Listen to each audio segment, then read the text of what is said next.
the King County Library System has branches all over the county, and now they have a brand new leader who is joining me this morning while also giving us a few of her spring reading recommendations. Heidi Daniel is the new Executive Director of KCLS. Welcome to New Day. Thanks for having me. So you came all the way here from Baltimore, Maryland. Yes. For this job. Yes, clear across the country, literally coast to coast. So just to lead King County Library System. I'm so excited because I want to hear about your thoughts for leading a library system, because you've been doing this all over the country, right? Yeah, I've worked in libraries in Oklahoma City, Houston. I ran a library system in Youngstown, Mahoning County, Ohio, and then Baltimore, Maryland.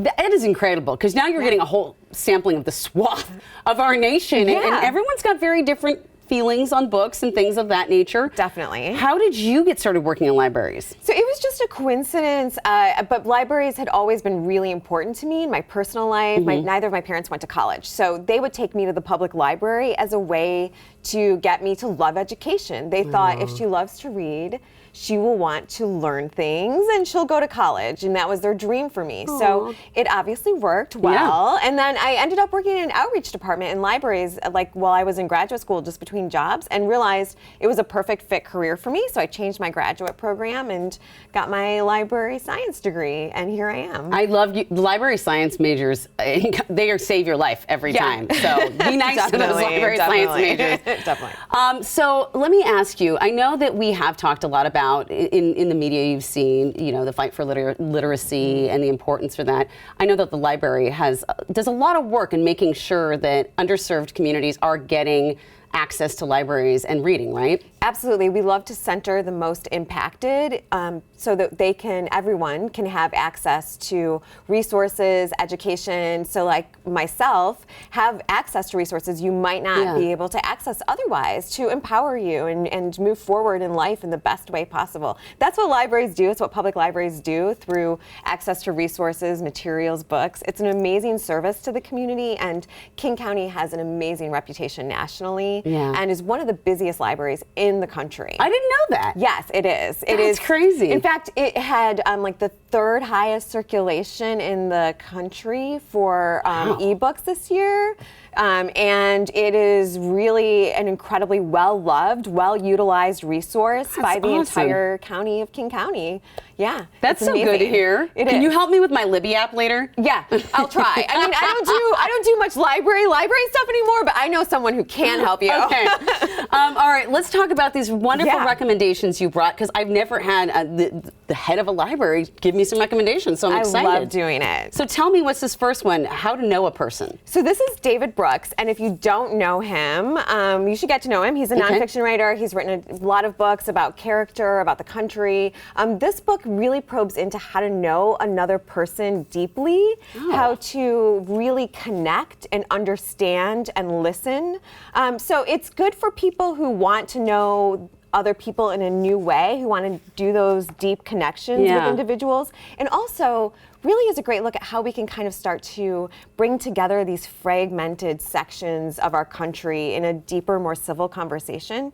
So it was a great choice for me, moving to a new community where I want to really get to know people deeply that we're serving. That was exactly what I thought, is that how we all need to read this now. It is hard not to look at people like we spent so much time during the pandemic having to stay away from each other. Exactly. And every man for himself or herself, their self.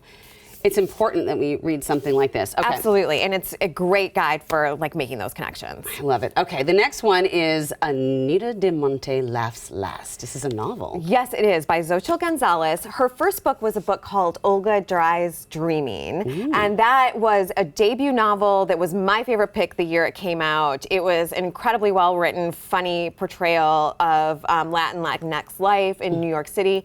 This is her newest one. It looks at the art world. And it goes back and forth in time, but it really probes into the deeper question of who gets remembered, whose story gets told, and why.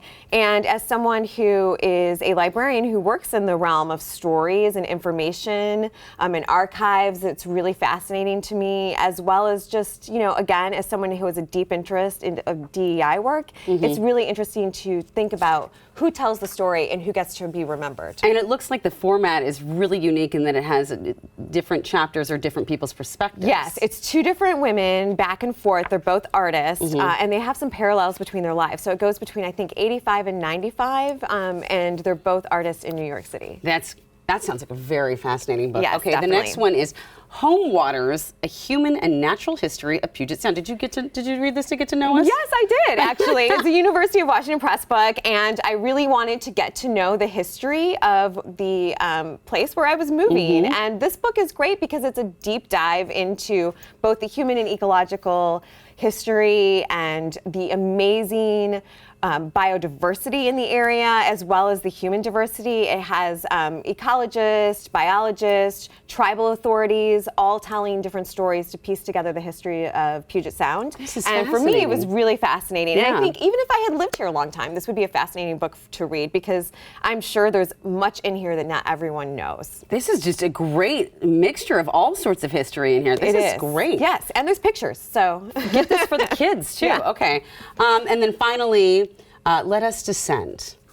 By Jesmyn Ward. Yes. So this book, Jesmyn Ward is such an incredibly beautiful writer, and this book is lyrical and devastating. It's set in slavery. The main character is enslaved and is walking you through this experience of being sold by her white owner, who is also her biological father. And this book has spirituality in it, and it really Wow. doesn't just linger on the pain. It also gives you a sense of reclamation and really the sort of grief and joy of Black America in the South. And it's just an incredible read. What a different way of telling a story, and what a beautiful, sounds like such a beautiful message. It really is. And Jesmyn Ward's a beautiful writer. She's incredible. Great. She's She a great is storyteller. phenomenal storyteller.